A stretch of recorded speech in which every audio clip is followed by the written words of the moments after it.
Hoy iniciemos con nuestro tema que tiene que ver, número uno, con el concepto de inspiración. Dos, cómo se da la inspiración. Tres, cómo nos llegó la inspiración. Luego vamos a hablar lo que sería la iluminación, de igual manera el concepto de iluminación. Y en ese mismo orden estaremos hablando la importancia de la iluminación. Y si tenemos tiempo, vamos a ver la diferencia entre revelación, iluminación, inspiración. Y luego vamos a ver cómo estos tres elementos trabajan en conjunto. ¿Te gusta estudiar la Biblia? ¿O quizás tienes algunas preguntas sin contestar? Pues esto es para ti. El Centro de Restauración Edificando Vidas presenta Teología desde la perspectiva del pastor Cuello. Tiene el propósito no de destruirte, sino de acelerar el propósito de Dios para tu vida.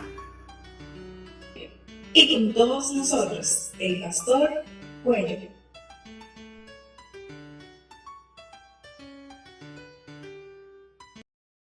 Empecemos hablando de lo que sería inspiración, del concepto. Ya sabemos que la revelación se divide en dos categorías, plena y parcial. Ahora, la inspiración entra dentro de lo que es la revelación parcial. En otras palabras, de todo lo que Dios había revelado, determinó tomar una parte de esa revelación y plasmarla en la Biblia. De ahí es donde entra la inspiración, donde Dios, a través de su Espíritu Santo, inspiró a aquellos escritores para guiarlo en cuanto a la parte del contenido de todo lo revelado que iban a tomar. Importante, antes de entrar al concepto de inspiración, es la parte académica. Decía, yo recuerdo hace unos jueves atrás, del material que se utilizó para escribir la Biblia, no solamente la Biblia, sino en esa época, hablando del pergamino, el papiro, la vitela, decíamos del trabajo titánico de los copistas, que eran las personas que se encargaban de tomar su manuscrito ya deteriorado y transcribir la información. Hicimos énfasis en la importancia de la parte académica. En la inspiración también vemos la parte académica. Ahora bien, independientemente de que personas que no tienen ese gran, ¿cómo se dice?, ese gran nivel académico de su época, también Dios lo usó, pero cuando nosotros comparamos los contenidos, por ejemplo, en el caso de Amós, y el contenido de Jeremías, o el contenido de Ezequiel con el de Amós, vamos a notar una gran diferencia en cuanto a la profundidad.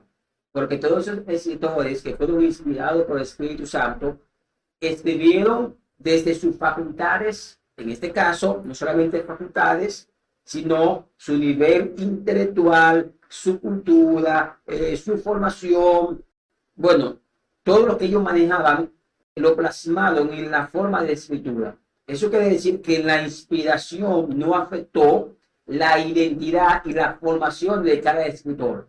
Por eso que vemos que dependiendo el contenido, se asume quién pudo haber sido el escritor de tal libro, o en el caso de los evangelios, o tal carta, y se hace un cruce de los libros, las cartas, y se puede determinar, por ejemplo, si Pablo escribió Gálatas, si escribió, por ejemplo, Primera y Segunda de Corintios, pero Dios en la inspiración no afectó la identidad y la formación de cada escritor. Retomo la importancia de la parte académica. Por ejemplo, ya para cerrar el comentario y entrar a la parte conceptual, imagínense la diferencia que existe entre la profundidad teológica en los escritos de Pablo y los escritos de Pedro. Es mucha la diferencia.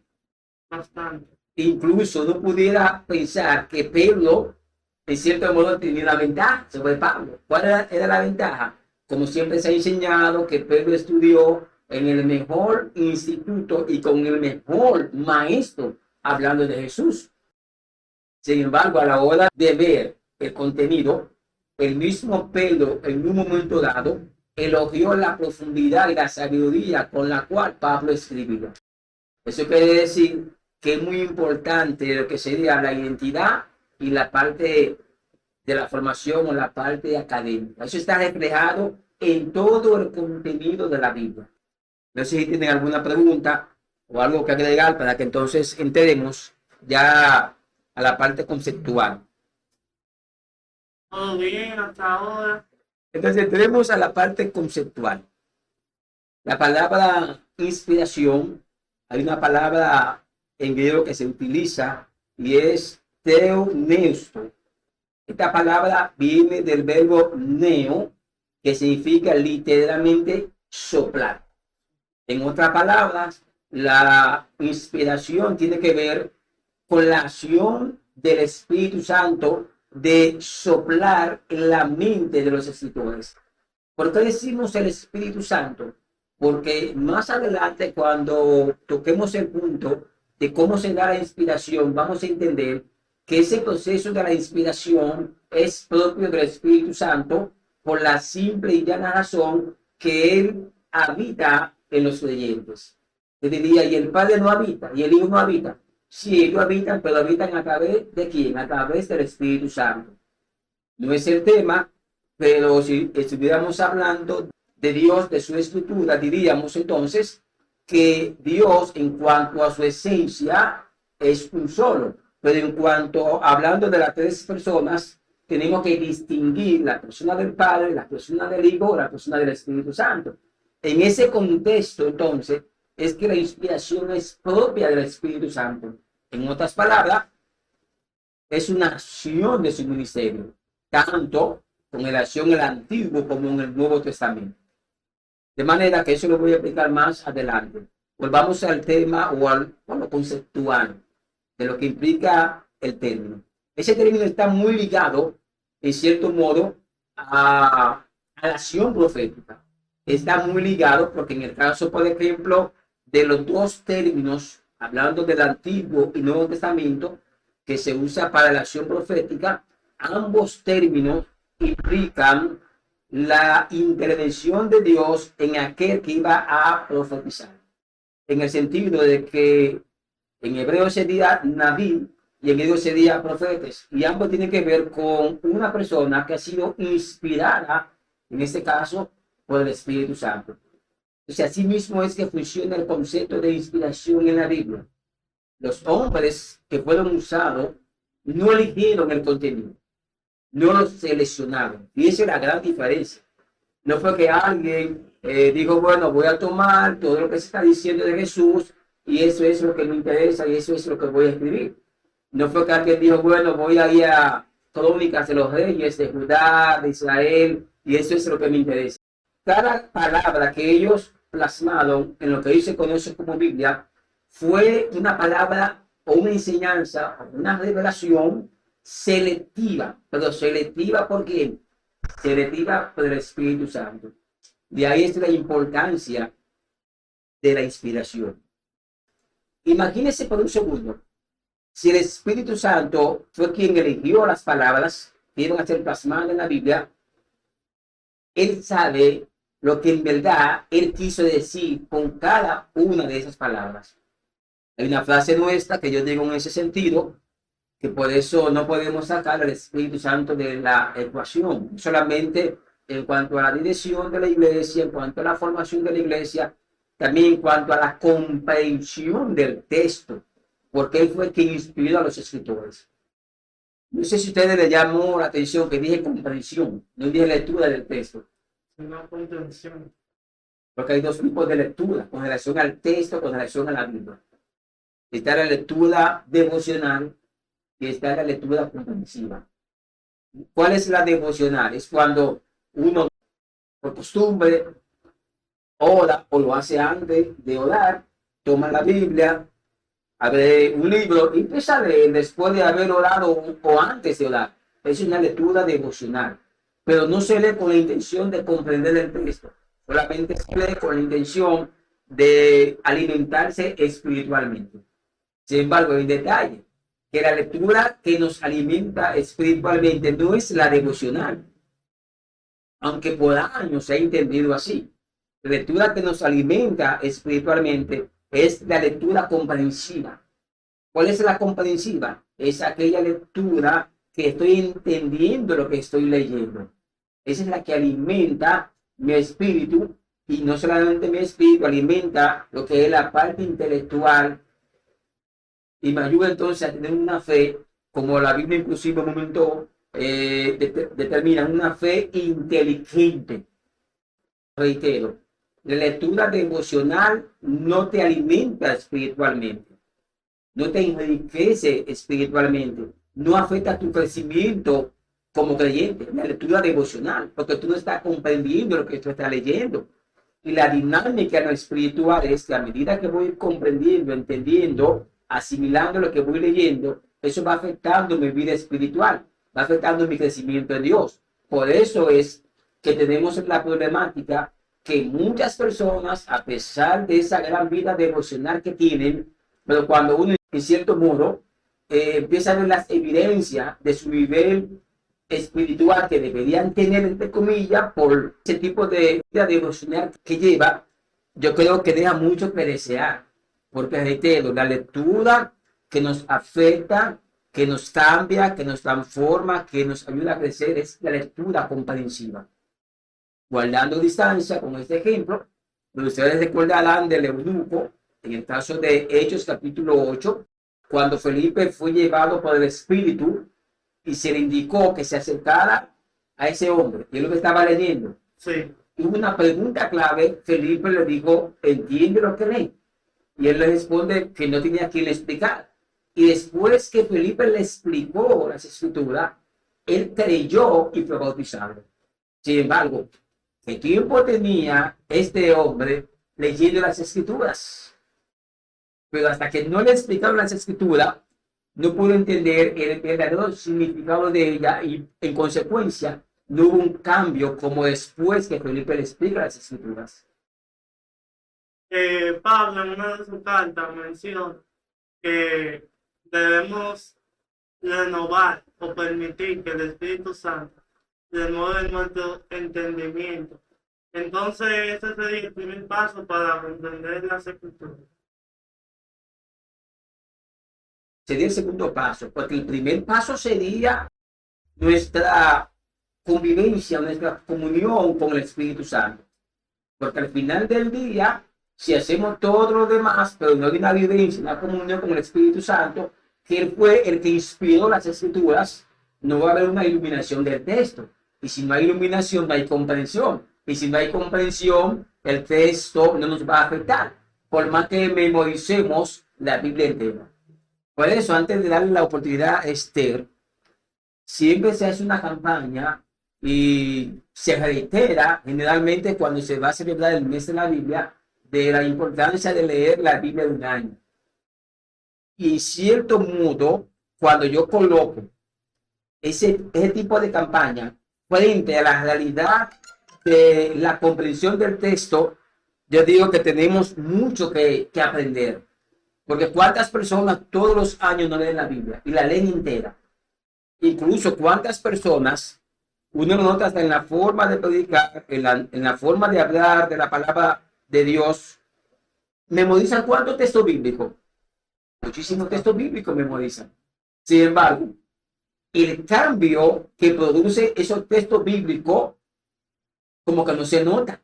Porque no es un asunto de memorizar, es un asunto de comprender el texto. Y a medida que comprendemos el texto nos cambia, nos transforma. Pero reitero, el primer paso sería esa comunión estrecha con el Espíritu Santo. Antes de continuar, vamos a saludar a nuestra hermana María.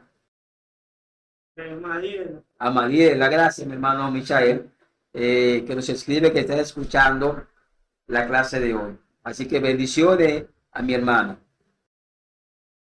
Reitero. El segundo paso, Michael, sería el que tú hiciste mención, ¿cuál fue? De la renovación del entendimiento. Pero el primer paso sería la comunión con el Espíritu Santo. De ahí es que se da el caso que muchas personas, y no está mal, que la gente use herramientas para comprender el texto. Eso no está mal. De hecho, eso es importante, esas herramientas. Y cuando hablo de esas herramientas, estoy hablando inicialmente de las herramientas que nos provee la hermenéutica. Y cuando hablo de esas herramientas que el hermenéutica que estoy hablando, por ejemplo, hacer un análisis del texto, en su idioma original, Estoy hablando, tomar en cuenta el contexto, en este caso el contexto cultural, el contexto histórico, el contexto gramatical, el contexto, por ejemplo, general del texto o el contexto inmediato, hablando del tipo de lenguaje, si es figurado, si es simbólico, si es literal, si es una palabra, todas esas cosas son muy importantes. Sí. Incluso podemos agregar otro tipo de herramientas, diccionario bíblico, diccionario etimológico, diferentes traducciones de la Biblia. Pero todo eso y todo lo demás que a ustedes llegue a la mente para comprender el texto es importante. Pero no sería efectivo si sacamos al Espíritu Santo de esa comprensión del texto. Yo sé que es algo como cuesta arriba, pero lo voy a explicar de esta forma. Que de hecho hoy posiblemente tenga que hablar de ese tema. Y tiene que ver con el lenguaje de Dios. Imagine por un segundo, hablando ya de la revelación general, que Dios tuvo que auxiliarse del lenguaje de los mortales en su respectiva época, porque recuerden que la Biblia duró un periodo aproximadamente de entre 1600, algunos dicen 1800 años en recopilarse. Imagínense que Dios tuvo que utilizar el tipo de cultura, el tipo de lenguaje, el tipo de formación académica durante todo ese tiempo. Para entonces él tomar la revelación general y transmitirla en el lenguaje que los hombres pudieran entenderlo. Les voy a dar un dato. Todos saben que hay momentos, que hay cosas en la revelación que no se comprendieron plenamente. Sería la palabra ideal. ¿Por qué no se comprendieron plenamente? Porque no había una palabra en el mundo de los mortales que encerrara plenamente lo que Dios quería decir. No había. Por eso es que entra ahí el Espíritu Santo en función. Porque él ahora va a tomar en este tiempo que posiblemente haya una palabra, pueda abarcar todo lo que él quiso decir con esa palabra limitada de la época, por ejemplo, de Pablo, o de la época de Moisés, o voy un poco más atrás, de la época de Adán, o de la época de Abraham, y ahora viene el Espíritu Santo y busca una palabra de esta época que abarca más elementos de aquello que Dios quiso revelar en la época de esas personas, pero por su vocabulario no se lo pudo revelar. Por eso es importante, retomo, la participación del Espíritu Santo en la comprensión del texto. En otras palabras, yo me siento, no importa, con todas las herramientas del lugar, pero el Espíritu Santo tiene que estar ahí, sí o sí. Entendemos cómo se da la inspiración, cómo es este proceso. Porque la gente en su mayoría maneja el concepto de inspiración, pero la mayoría de las personas no tienen la más mínima idea de cómo el Espíritu Santo ejecutó ese proceso, ejecutó esa tarea de inspirar a esas personas. Hablemos rápido de la composición del hombre. Yo sé que no estamos hablando de una clase de antropología bíblica, pero tenemos que auxiliarnos de un dato que nos da la antropología bíblica para que podamos entender cómo fue el proceso de la inspiración. Recuerden, una cosa es el proceso de la inspiración y otra cosa es cómo nos llegó la inspiración, que lo voy a tocar más adelante. Hablemos de la composición del ser humano a la luz de la Biblia. Porque si vamos a la luz de la ciencia, recuerden que la ciencia plantea la composición del hombre o del ser humano, debo decir, de una manera muy diferente como lo plantea la Biblia. La ciencia, por ejemplo, habla de la célula, los tejidos, órganos, sistema de órganos y demás. Ahora, la Biblia dice que el hombre o el ser humano fue hecho tripartito, hablando de que tiene tres partes, pero con dos naturalezas. Por eso algunos dicen que el hombre sería bipartito, hablando de dos naturalezas. Hablemos rápido de las dos naturalezas.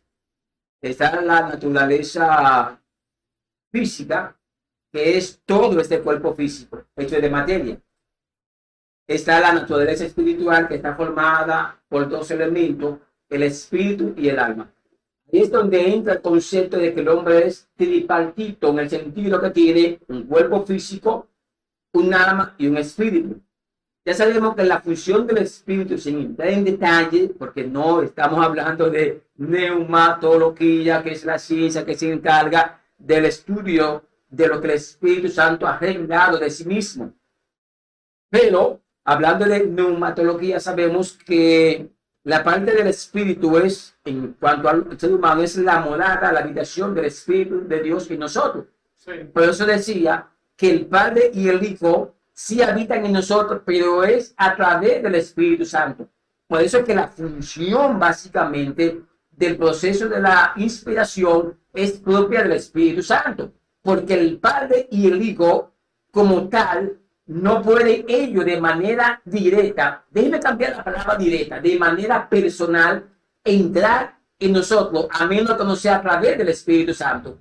Porque el Espíritu Santo, sin entrar en detalle, porque no tengo el tiempo y no es el tema, por su tarea y su composición como tal, como la tercera persona de la Trinidad, porque hay que separar dos cosas. Una cosa es la estructura del ser de Dios como Dios, hablando de su divinidad, y otra cosa es la estructura de cada una de las personas como parte de la Trinidad. En otras palabras, una cosa es la estructura del Padre como el Padre, una cosa es la estructura del Hijo como el Hijo, y otra cosa es la estructura del Espíritu Santo como Espíritu, como la tercera persona de la Trinidad. Entonces, de acuerdo a su estructura, el Espíritu Santo sí puede habitar en nuestro espíritu, pero el Padre y el Hijo lo pueden hacer es a través del Espíritu Santo. Por eso es que retomo, la función de la inspiración es propia del Espíritu Santo. ¿Cómo se da? Y viene el detalle. Interesante. Ustedes han dicho muchas veces, tal vez en enseñanza, en predicaciones, que el alma que pecare esta morirá. Pero antes de hacer ese señalamiento, vamos a responderle a nuestra hermana Mariela, que está preguntando vía la aplicación. Dice, pastor, ¿cuál es la diferencia entre alma y espíritu? Para muchas personas, mi hermana Mariela y los demás asumen que tanto el espíritu como el alma es lo mismo. Pero en el contexto bíblico, sí hay una marcada diferencia entre el alma y el espíritu. Hablando del espíritu del ser humano. ¿Qué es el alma? El alma es ese ser interior, ese ser interno, donde está compuesto por tres elementos básicamente: voluntad, emociones y la parte intelectual o intelecto. Aunque el alma es espiritual, obviamente, pero tiene esa estructura, tiene esa composición. El alma es la que diferencia al ser humano de los demás seres vivos. Diga seres vivos, ¿cuál es la diferencia? Que los seres vivos, aunque respiran, aunque tienen vida, pero su vida radica en la sangre. Obviamente, por eso Dios prohíbe el consumo de la sangre, porque Él estableció que la vida estaba en la sangre, hablando de los seres vivos. Pero los seres vivientes son los que tienen alma, porque el alma le da la capacidad de pensar, de razonar, de tener emociones, de no moverse por instinto. De ahí es que viene cuando Dios hace al ser humano, el texto dice que luego de formar al hombre del polvo de la tierra, ¿qué hizo? Le sopló aliento de vida y a partir de ahí el hombre fue un ser viviente. Esa es la diferencia. Ahora, la parte espíritu estuvo contenida junto con la parte llamada alma en ese soplo que el Señor sopló en Adán.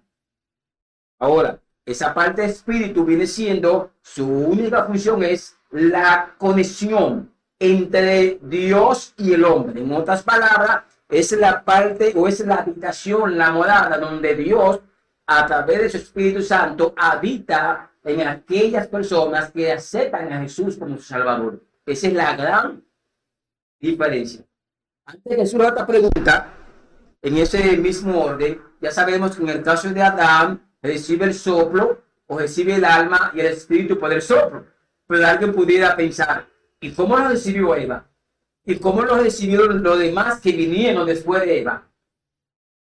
En el caso de Eva, ¿cómo lo recibió? Lo recibió simultáneamente cuando Dios saca una de las costillas de Adán y empieza a formar a Eva. ahí en ese momento, en espacio y tiempo, cuando Dios empezó a darle forma a la costilla para crear a la mujer, ahí sopló el aliento de vida en Eva. En los demás seres humanos, a partir de Eva, ¿cómo lo hizo? En el caso de Caín, en el caso de Abel y demás, simple.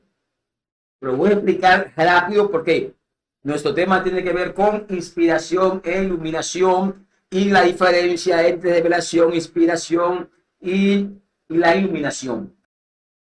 Para entonces seguir cómo fue el proceso de la inspiración.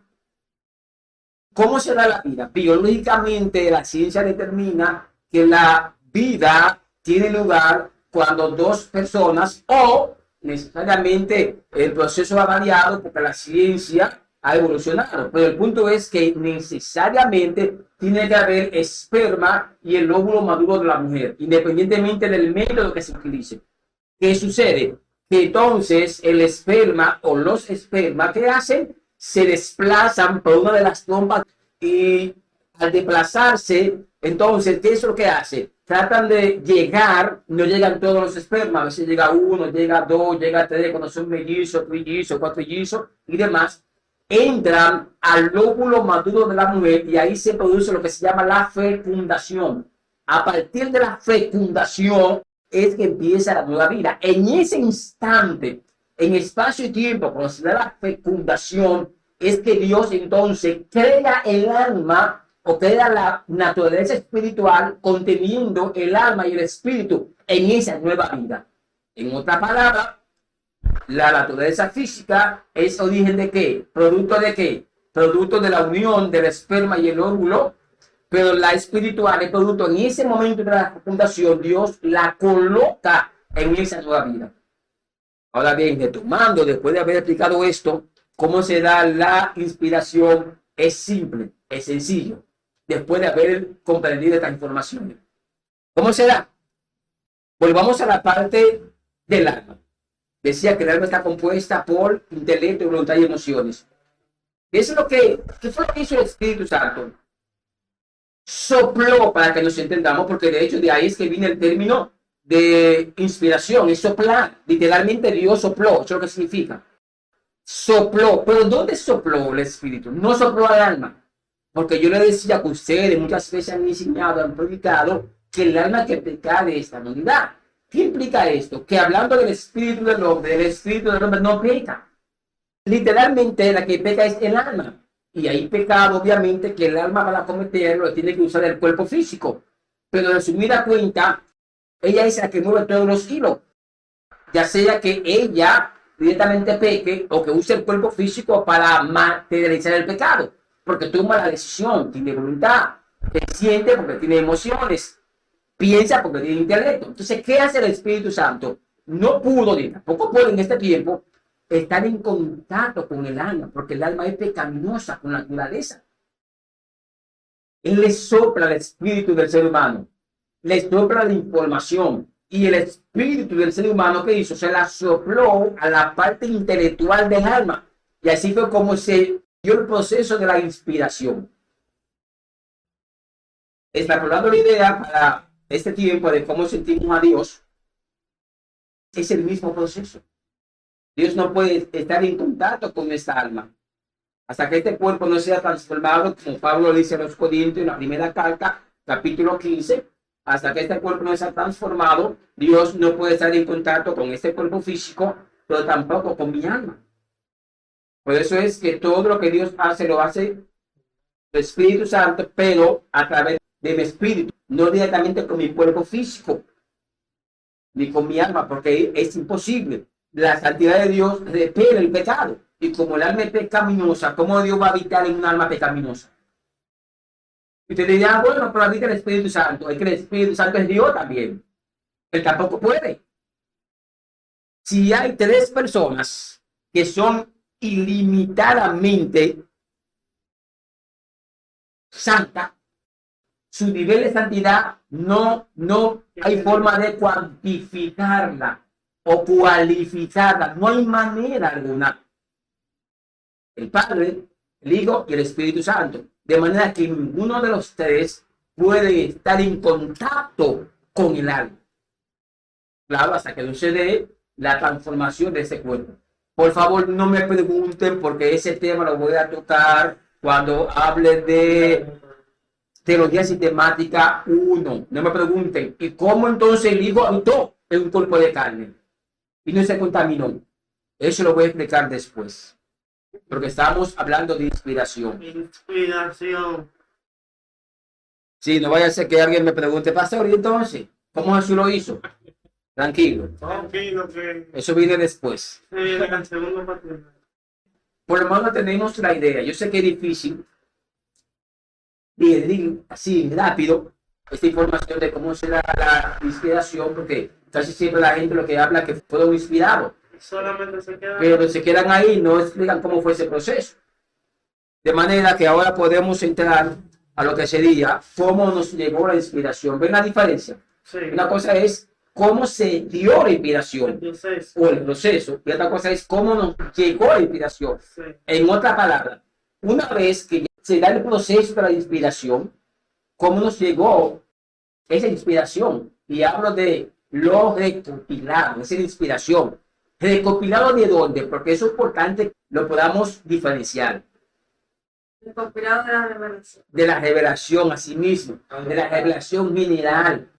Entonces, ¿cómo nos llegó esa inspiración? Bueno, a través de lo que manejamos. ¿Qué manejamos hoy? Los libros de la Biblia, el Génesis, Éxodo, Levítico, Deuteronomio, Número. Si estuviéramos hablando de una Biblia hebrea, la Tanakh, hablaríamos de que de la Torá, hablaríamos de las Escrituras y hablaríamos de los profetas o la Escritura en singular. Pues cuando se habla de las Escrituras en el Nuevo Testamento, muchas veces se está incluyendo la Torá, que para nosotros sería el Pentateuco, se está incluyendo los libros proféticos o los profetas y se está incluyendo los demás libros, que se le llama la Escritura en singular, a los demás libros, que no está incluido en el renglón profético en la Biblia hebrea o la Tanakh. En el caso de nuestra Biblia, se conoce como Antiguo y Nuevo Testamento, y ya sabemos cómo es la división del Antiguo Testamento. ¿Cómo nos llegó entonces la inspiración? Bueno, nos llegó contenida bajo el nombre de que, conforme a nuestras Biblias que usamos, diferentes traducciones, ¿cómo nos llegó? Pentateuco. ¿Qué más? Libros históricos. ¿Qué más? Libros sacerdotes de sabiduría o poéticos, eso es lo mismo. Vamos por el orden, los profetas mayores, los profetas menores.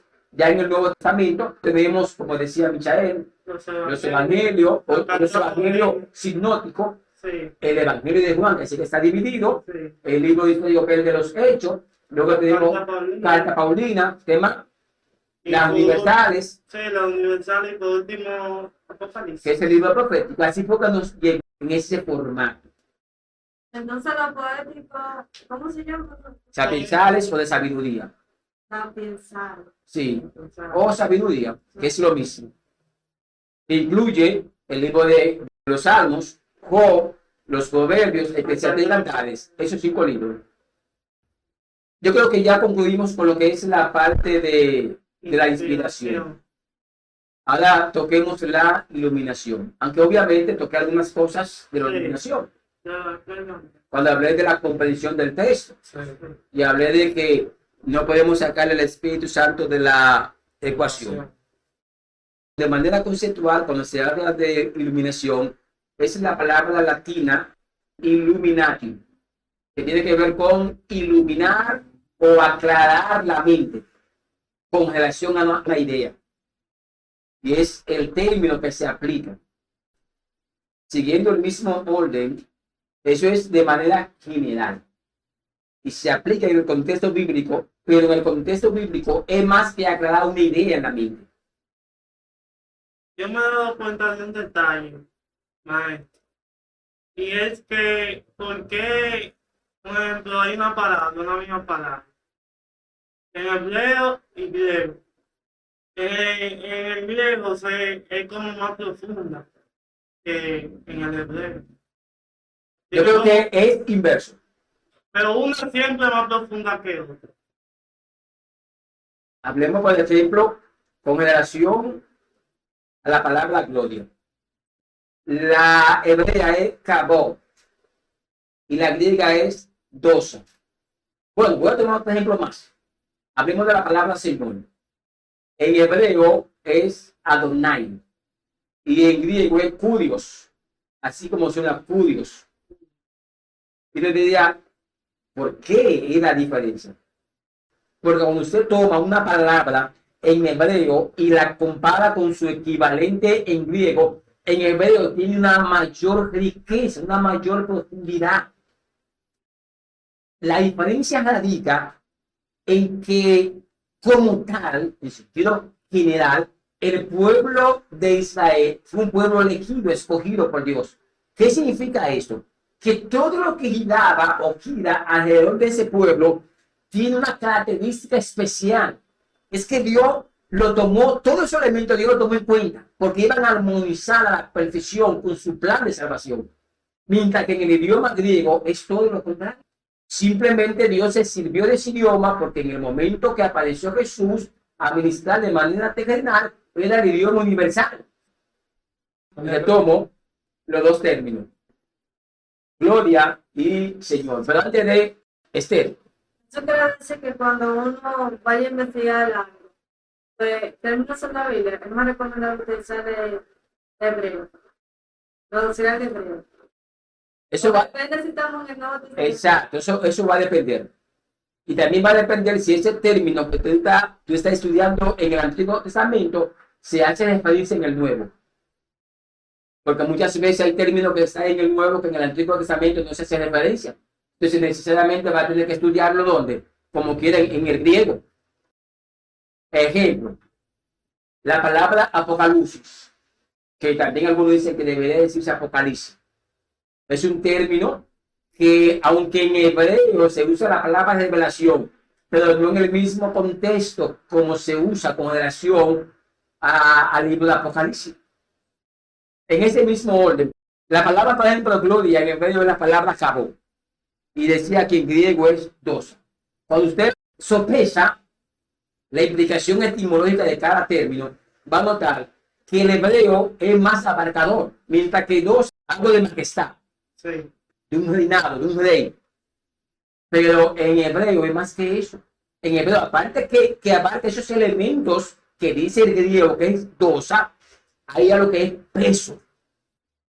Es decir, que no se puede usar el término deliberadamente. Exacto. Cuando Moisés hablaba con Dios y permanecía en la presencia de Dios, literalmente el rostro de Moisés resplandecía. Que tenía que cubrirse, porque era tan fuerte el peso de gloria que Moisés recibía que afectaba su rostro. Por eso no es lo mismo, no tiene la misma profundidad. Y el otro ejemplo que decía era de Kurios y Adonai. Kurios en el griego tiene que ver con alguien que es un señor y alguien también que se le ha adjudicado el término de divinidad. Eso es en el griego. Pero en hebreo más que eso. En hebreo, aparte de que es Señor, es amo y es soberano, creador del universo. Fíjense todo lo que implica la palabra Adonai. Y aparte de esos elementos, hay un elemento extra. Y es que el nombre personal de Dios, en su defecto, entonces se usa el segundo, ¿cuál es? Adonai. Para que noten el peso que tiene ese nombre de Adonai. Y ya síguelo con la palabra ángel en hebreo y en griego ya hay una similitud. Porque tanto en hebreo como en griego, ambos términos tienen que ver con la función de aquel que lleva un mensaje. Pero eso no pasa esa similitud así con todos los términos. Okay. Por eso decía que la iluminación de manera conceptual, cuando uno la busca, va a decir que corresponde al término latín illuminatio, que es iluminar, es como aclarar la mente con relación a una idea. Pero en el contexto bíblico es más que eso. En el contexto bíblico, cuando se habla de iluminación, es comprender lo revelado. Y cuando hablamos de comprender lo revelado, alguien pudiera decir o pensar, bueno, pastor, cuando yo leo la Biblia, yo sé, por ejemplo, que está hablando Jesús, sé que está hablando un ángel, sé que está hablando de Jericó, porque la Biblia habla de todo Jericó. No estoy hablando de entender gramaticalmente el texto. Eso no es iluminación. Cuando yo hablo de iluminación, estoy hablando de comprender el mensaje que aquel que inspiró plasmó en los revelados. Es la gran diferencia. Porque se puede dar caso que usted esté leyendo algo en la Biblia. Piense que porque está entendiendo la lectura, hablando de su estructura gramatical, de acuerdo al idioma en el cual esté leyendo el texto, usted puede asimilar que ya usted tiene el mensaje del autor. Sin embargo, no necesariamente. El mensaje del autor se entiende, se comprende cuando asimilamos lo revelado dentro del marco de lo iluminado. Y ahí es donde entran las herramientas que mencioné, que nos pruebe la hermenéutica, pero sin sacar de la ecuación como punto de partida al Espíritu Santo. Porque si lo sacamos de la ecuación, ya ustedes saben lo que pudiera pasar. Por uno sabe gramaticalmente lo que se ha escrito, uno puede pensar que uno tuvo una iluminación, como por ejemplo, cuando en la Biblia aparece Dios con D minúscula, no hace referencia a Dios, sino a otra, o a Dios pagano o a Satanás. Sí, pero ahí viene el problema. Si en la traducción se equivocaron. Por ejemplo, en el libro, creo que en el libro de Isaías, de la palabra espíritu con E minúscula. Pero cuando uno va a analizar gramaticalmente, hablando de nuestro español, ¿qué dice? Los nombres propios se escriben con mayúsculas, ¿cierto? Sí. Sin embargo, siempre nosotros notamos que cuando se habla del espíritu del hombre o del espíritu de cualquier otro espíritu que no sea el de Dios, en cualquier traducción de corte español, ¿cómo se encuentra siempre ese nombre? Minúscula. Y cuando se habla del Espíritu de Dios, mayúscula. Sin embargo, esa traducción de corte español menciona el Espíritu Santo en minúscula. Si de repente alguien se le ocurre la brillante idea y dice, nosotros creemos en esto y en esto, vamos a traducir una Biblia que sigue esa línea de pensamiento, aunque entra en conflicto con el texto sagrado. ¿Qué puede pasar también? Nos caemos todos. Sí, porque alguien puede decir, no, pastor, yo estoy entendiendo lo que leo. Puede decir, bueno, el eunuco no entendía, pero yo sí entiendo. Yo tengo iluminación necesariamente porque entendamos la estructura gramatical de las traducciones, no quiere decir que hay iluminación del texto. Y ahí es donde muchas personas dicen, bueno, pero a mí hay que presentarme evidencia de las cosas en la Biblia. Y yo en cierto modo comparto, pero hay un detalle. Y si el que inspiró el texto no quiso dejar evidencia de eso, simplemente que quedamos por fe, ¿qué vamos a hacer? Nada, que se lo puede. ¿Qué es eso? ¿Qué vamos a hacer? Ejemplo, alguien diría, bueno, pero ¿cómo fue? Nada más el texto dice que el no terminó con Dios y fue traspuesto para no haber muerte. Ya, eso es lo que dice el texto de no. ¿Qué más dice? No dice para dónde se lo llevaron. Simplemente que fue traspuesto, solamente.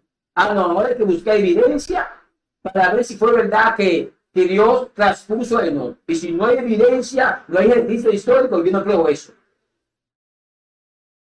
Los extremos en ambos lados son peligrosos. Por eso digo, necesariamente el hecho de que usted entienda el texto en la lectura no quiere decir que usted está teniendo una iluminación del texto. Porque la iluminación entra dentro del marco de entender el mensaje del autor. De aquí es donde viene el detalle. Si vamos, por ejemplo, de manera conceptual, a definir la palabra autor, ¿qué se dice? Que el autor es el creador de una obra, ya sea literaria o de cualquier otra cosa. Sin embargo, en el contexto bíblico hay un problema. Autor solamente es Dios. Escritor, un sinnúmero. Entonces el problema es que ahí no está plasmado el mensaje de esos escritores. Está plasmado el mensaje que ellos recibieron. Claro está que lo plasmaron cada uno de acuerdo a su propia característica, a su cultura, a su estilo de vida, a su nivel académico. Pero eso no quiere decir que ahora yo voy a agarrar y voy a decir, bueno, caso hipotético. Ah, bueno, pero como Amón era pastor, yo voy a buscar todo lo relativo del pastorado en esa época. Y así voy a descifrar el mensaje espiritual del libro de Amón. No funciona así. Porque aparte de esas herramientas de la época de Amón, que son importantes, si no está la iluminación del Espíritu Santo, para que nos sirva como un filtro, y aparte de un filtro, nos diga, no, no, espérate. Tú sabes que esa palabra en el tiempo de Amón era la que se usaba, y no hubo de otra, pero lo que yo quiero decir va más allá de eso que Amón escribió. Eso es muy importante. Ahí es donde entra la comprensión y la iluminación del Espíritu Santo en lo revelado, en lo inspirado. Entonces, si alguien tiene alguna duda, pregunta, quiere agregar algo, Todo súper bien. yo siento hoy como que he dicho muchas cosas en poco tiempo. Sigamos hablando de la iluminación, de su importancia. Yo creo que está de más hablar del proceso de la iluminación, porque como tal ya se ha hecho mención Sí. de cómo funciona ese proceso. Bueno, de un lado, tomamos las herramientas que nos provee, en este caso, la sociedad en la cual estamos utilizando, Sí. porque recuerden que años atrás, ¿qué tomaban las personas? Por ejemplo, cuando no tienen acceso al Internet, tomaban una Biblia, la que tenían, una Biblia devocional, ya no. Ya a medida que la sociedad ha ido avanzando, así mismo entonces las herramientas son mayores a la hora de la comprensión del texto. De manera que de un lado, ¿qué tomamos? Esas herramientas que tienen su importancia, Sí. y ya retomo lo que decía, diccionario bíblico, comentario, inclusive algunas consultas en algunas, en la web y demás, pero de otro lado es el Espíritu Santo. En otras palabras, sí, todo lo que podamos investigar, eso nos va a ayudar. Todo lo que podamos analizar nos va a ayudar. Todas las herramientas que podamos tener también. Pero eso no quiere decir que ya no diga, bueno, no necesito el Espíritu Santo. ¿Para qué? Porque yo sé hebreo, yo sé griego. Yo puedo decir, por ejemplo, en Mateo 1:1, en griego que dice Biblos, Kineseo, Ugio, Jesucristo, David, Ugio, Abraham, y lo traduzco y digo, bueno, ahí está diciendo, esta es la genealogía de Jesucristo, hijo de David, hijo de Abraham, y como yo sé el griego, yo sé el hebreo, sé el arameo, sé aplicar todas las reglas que me da la hermenéutica, sé hacer una exégesis. ¿Para qué entonces la iluminación? Ahí es donde está el detalle. Que la iluminación del Espíritu Santo nunca va a pasar. Siempre será parte fundamental de la comprensión del texto. 100%. Básicamente debemos combinar lo académico con lo espiritual, porque eso lo vimos en muchos personajes en la Biblia, como usted mencionó al inicio o en la introducción. Usted mencionaba que Dios usó el intelecto de la persona, y cuando llegó la inspiración a ellos no alteró su identidad ni su intelecto, sino que Dios utilizó ese intelecto y esa identidad para que ellos escribieran lo que Él permitió que ellos plasmaran. Tocaste un punto importante, o reiteraste un punto importante, de que la inspiración no alteró su identidad y su formación. ¿Por qué es importante? Ahí es que viene la importancia de la preparación. Yo me preparo, no es para yo descubrir por mis propios medios la iluminación del texto, es para aceptar la iluminación. Reitero, yo me preparo académicamente hablando, no es para que por mis propios medios yo pueda comprender la iluminación del texto, es para aceptar la iluminación que me va a traer el Espíritu Santo. Me explico. Ustedes se imaginan que en el tiempo de Pedro, bueno, el Espíritu Santo trató de explicarle cosas a Pedro y no entendió. No en todo. Exacto, de hecho, capítulo 10 está ahí. por mencionar un ejemplo. Sin embargo, no lo entendió. Recuerda que yo le decía que Dios le dijo cosas a quien, a Adán y todas esas personas, que por el vocabulario que se manejaba en la época de ellos, no pudo contener todo lo que Dios quería decir, aunque se plasmó así en la Biblia. Ahí es donde entra la parte académica del ser humano, con relación a la iluminación, que ahora el Espíritu Santo, para que nos entendamos, y lo voy a decir de una manera como más llana, es como que él ahora ve lo que está en mi intelecto, lo que yo manejo, mi capacidad intelectual, el cúmulo de información que tengo ahí en mi mente. Y él dice, espérate, él puede aceptar y entender esta iluminación, porque su capacidad intelectual lo va a permitir. Y esa capacidad intelectual combinado con esa comunión con el Espíritu Santo es lo que va a detonar que esa persona tenga una profundidad en cuanto a la comprensión del texto. Si esto funciona en la parte académica. Porque si no fuera así, tendríamos el caso que los escritores antiguos no hubieran escrito conforme a sus propias limitaciones que tenían, sino que cada cual, conforme a lo que había aquí en la parte intelectual, recibió lo revelado y lo plasmó. Eso pasa con nosotros ahora con relación a la iluminación, que de acuerdo a lo que esté aquí en nuestra mente, la información, la capacidad combinada con esa comunión con el Espíritu Santo, vamos a tener una mayor comprensión, no una nueva comprensión del texto, aclaro, no una nueva, una comprensión plena, para que nos entendamos. Lo digo de otra manera. Es como, por ejemplo, hablemos de cualquier término de la Biblia. Hablemos de la encarnación, rápido, por poner un ejemplo. Muchos de los libros, cuando hablan de la encarnación, ¿qué dicen? El Hijo se hizo carne. Y ya. Y en el momento, esa era la comprensión que había de manera académica. Ahora, ¿qué es el Espíritu Santo? Tomo eso como parámetro. Empieza a mirar entre las personas de esta generación, de este tiempo, que están sirviendo al Señor, y empieza a ver cuáles de esas personas tienen esa cercanía con Él. Y de acuerdo, porque eso es comunión, señores. Comunión es cosas en común. Y entonces empieza a ver el Espíritu Santo qué persona tiene cosas en común y a qué nivel la tiene con Él. Y empieza a ver la parte intelectual de esa persona. Y en base a eso dice, no, esta persona le puedo explicar ahora un poco más detallado, porque no lo pude explicar en el tiempo de Pablo, en el tiempo antiguo, porque el vocabulario no lo permitía. Pero ahora el vocabulario que se maneja lo permite. Ahora voy a explicárselo a esta persona para que ella, a su vez, de acuerdo a los conocimientos académicos que tiene, se lo pueda explicar a otros. Y aquí entonces retomo, se hizo carne.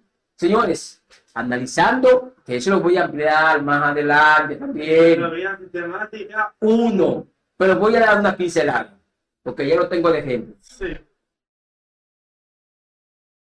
Es posible porque cuando hablamos del Hijo de Dios, no estamos hablando de la encarnación. Y cuando se habla del Hijo de Dios, se está hablando de la segunda persona. Cuando se habla de la segunda persona, se está diciendo que el Hijo es divino. Y ahora decir que el Hijo se hizo carne. ¿No tal como suena? Eso es imposible que Él, siendo Dios, pueda tomar su naturaleza divina y convertirla en carne. Es imposible. Bueno, eso dicen se hizo carne, pero no se hizo carne. Se encarnó y se hizo carne. Son dos cosas muy diferentes. Son muy diferentes. Ahora, así como hice mención cuando hablé de cómo se dio en Cristo el asunto del cuerpo, la encarnación, yo voy a explicar eso más adelante con más detalle. Pero el punto es ese. Por eso es la importancia en la parte académica. Si estamos en afinidad con el Espíritu Santo, Él usa esa parte académica y nos da una iluminación mucho más amplia del contenido del texto. Si tienen alguna pregunta o algún aporte, hágalo ahora, que estamos avanzando. Super nice, muy bien. Bueno, espero que Mariela, que te esté escuchando, que es bilingüe, diga yes, yes, Michael. Ahí entendido. Ella dice, pastor, entonces, hablando de Mariela, vía la aplicación, dice, pastor, entonces la comprensión plena se refiere a la capacidad intelectual de la comunión con el Espíritu Santo o también se da solo con el conocimiento que Dios da. Buena pregunta esa. Mariela, la comprensión plena de lo inspirado en la Biblia, obviamente que Dios es la fuente de todo el conocimiento. Desde esa perspectiva, desde esa óptica, sí, Dios nos da el conocimiento, pero de manera general, aplicando el concepto de que la comprensión plena de lo inspirado en la Biblia también se da solo con el conocimiento que Dios da. Explicando esto, no se da así. No, porque si fuera de esa manera, entonces los demás en el Antiguo Testamento, en el Nuevo Testamento, hubieran entendido las cosas de una manera más profunda. Y por eso le tomo el ejemplo de Pedro y Pablo. Pablo fue instruido a los pies de Gamaliel y la comprensión de Pablo fue más amplia del plan de redención que la comprensión que tuvo Pedro, aún escuchando las enseñanzas directamente de Jesús. Por eso hacemos esa separación. Reitero, Dios es la fuente de todo conocimiento. Desde ese punto de vista, Él da el conocimiento. Pero con relación a la interpretación o la comprensión del texto, es la combinación de mi nivel académico, pero combinado con mi comunión con el Espíritu Santo. En otras palabras, debe de haber un balance. Porque hay gente que tiene una super comunión, pero cuando se habla de la parte académica se quedan cortos. Pero hay otros que es lo contrario. Son muy preparados académicamente, pero en la parte de la comunión hay un desbalance notable. Ejemplo con la gente que no es tan académico. Si no fuera así lo que estoy explicando, mi hermana Madela y lo demás, entonces las personas que duran 3 días, 7 días, 20 días ayunando, cuando bajan del monte tienen que bajar con una enseñanza fuera de serie. Incluso la mayoría de esas personas, cuando uno evalúa el mensaje, su contenido, hay más de un 60% que contradice el texto, que contradice la Biblia. Ahora, hablemos de la parte académica que tiene de balance de la comunión. Es lo mismo. Lo que pasa es que se da en otra fase. Cuando usted escucha a una persona académica, pero que no tiene comunión con el Espíritu Santo, ¿qué es lo que hace? Hablar de filosofía, hablar de teoría, hablar de corriente teológica, y ahí se queda. Pero no aterriza nunca con la comprensión general del texto. De manera que el problema está en ambos extremos. Por eso lo ideal sería, para una mejor y plena comprensión, combinar de manera balanceada la parte académica con mi comunión con el Espíritu Santo. Una pregunta, Mariana. Un question. Sí. Que hablar en inglés. Claro, no, ella sí misma fue que respondió aquí en inglés. Oh. Chequé ahí. Ah, wow. Claro. La muchacha es bilingüe. Ay, ay, ay. Sí, pero que no abuse de mí tampoco. De manera que por eso es importante estudiar. Y así pudiéramos poner otros ejemplos más, señores. ¿Cuántas personas hoy en día están en el tapete? O como diría, en la palestra pública a nivel ministerial. ¿Cuántas personas? Es un boom. Sin embargo, muchas de esas personas no dejan de malinterpretar en muchas ocasiones y muchos puntos el texto bíblico. Porque el nivel de unción que tiene no lo guía a una correcta interpretación cada vez que hablen. Les voy a poner un ejemplo de algo simple y sencillo. ¿Cuántas de esas personas dicen con ese nivel de unción, ese nivel de presencia que tienen, dicen, señores, el Espíritu Santo nos está visitando en esta actividad? Señor, cuando uno va a la Biblia, eso es imposible, es incorrecto bíblicamente hablando. El Espíritu Santo no visita a nadie porque Él es omnipresente. Él está en todo lugar, en todo tiempo, en todo momento. Él no tiene que desplazarse a una iglesia a visitar una iglesia. Él siempre está ahí. Ahora, que Él no deja sentir su presencia en todo lugar. Eso es muy diferente.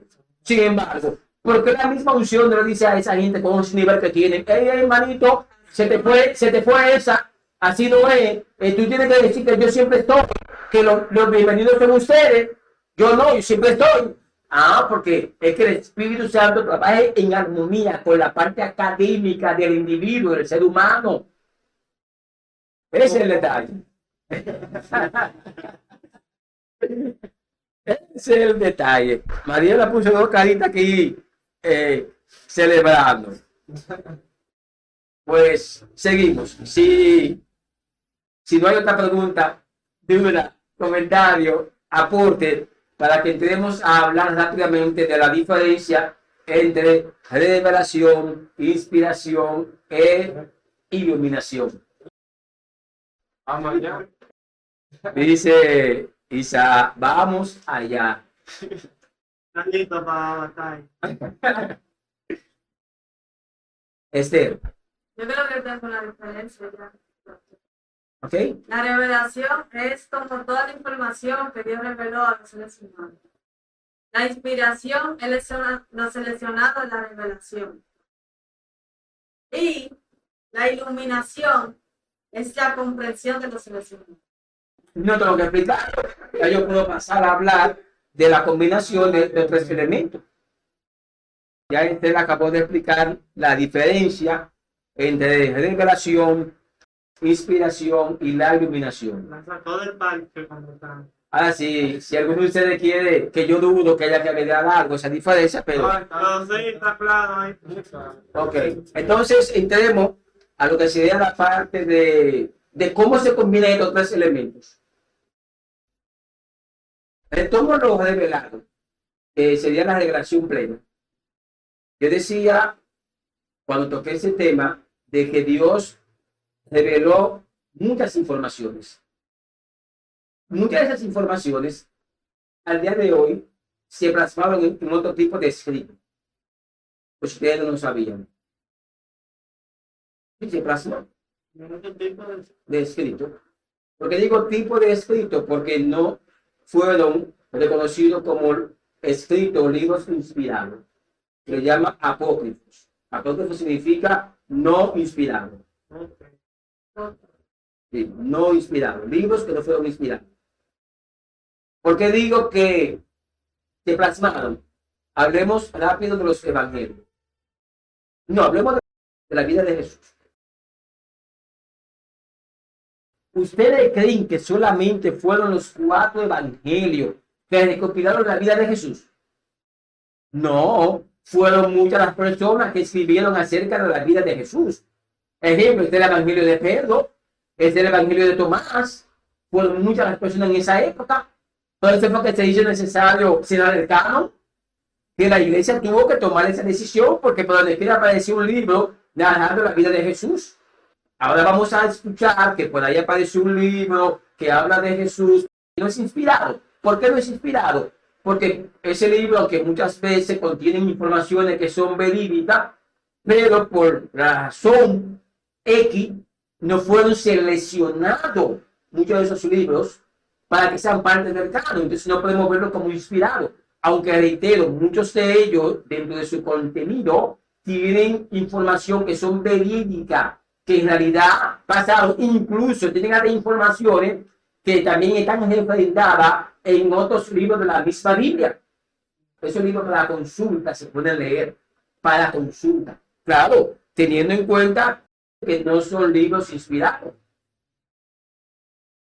Entendiendo que esos libros que aparecen por ahí circulando, aunque tengan información valiosa, pero ahora no puedo comentarla, compartirla, predicarla con un valor agregado de un contenido inspirado. ¿Ven la diferencia? Sí. Que eso pasa a veces con gente que se paran en un púlpito y están hablando de una corriente filosófica y la dicen con tal seguridad, así me de crear gente como que la Biblia es que dice esas cosas. Y ahí hay que tener cuidado. Por eso estoy hablando de cómo combinamos todo lo que aparece con la inspiración. La inspiración es inspiración.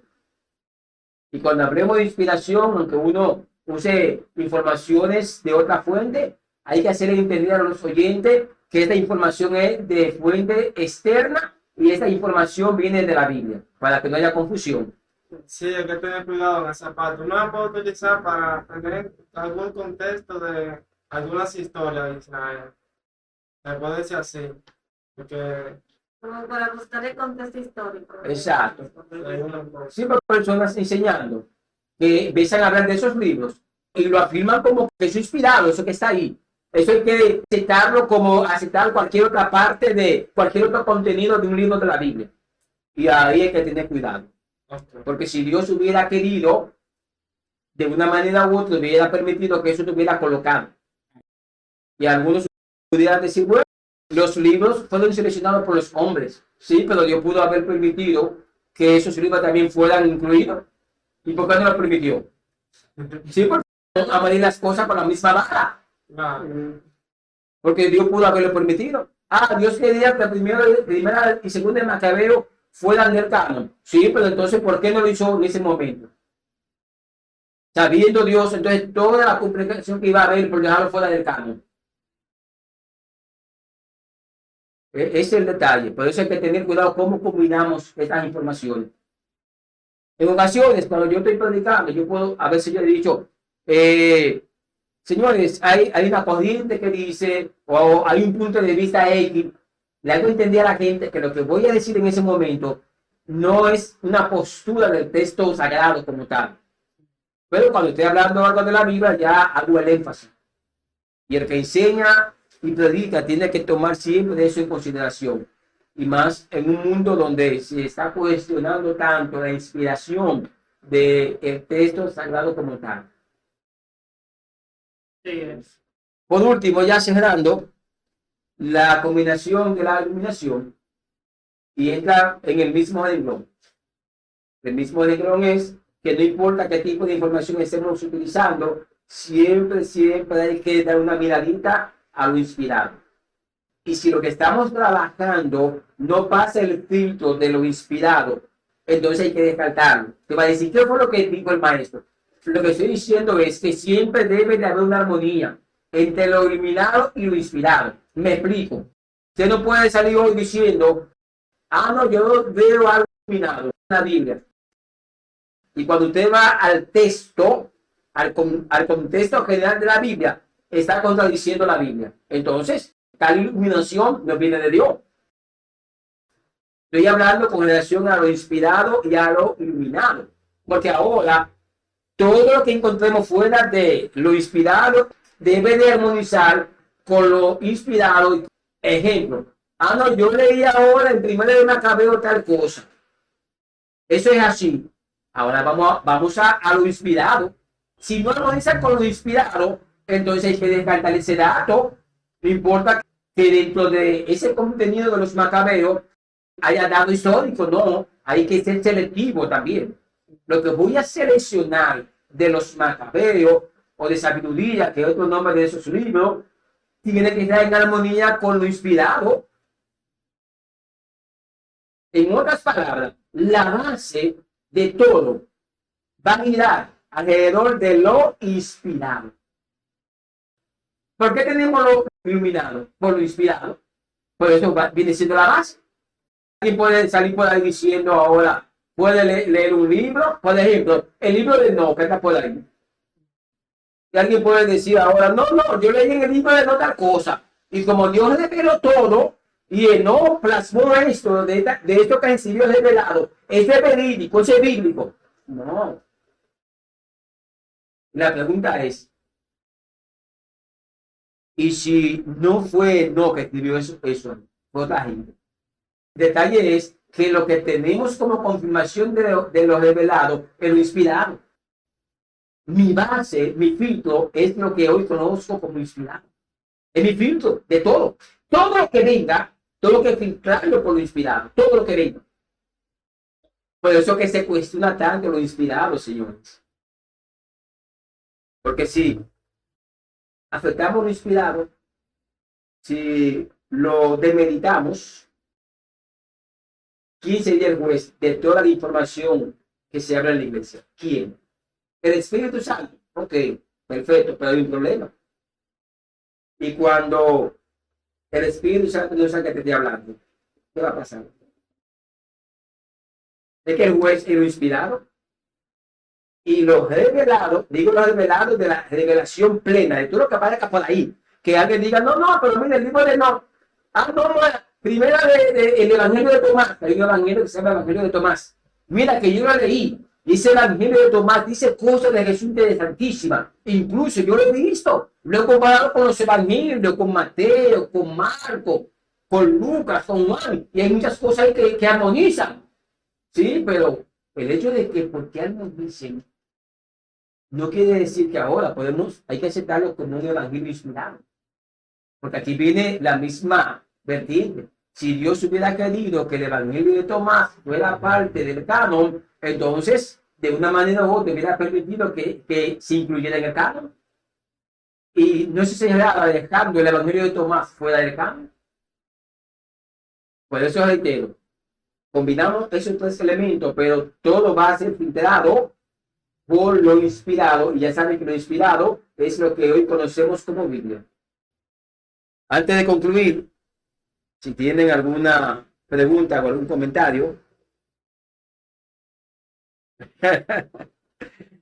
pues Dios le bendiga, Dios le guarde y hasta la próxima clase.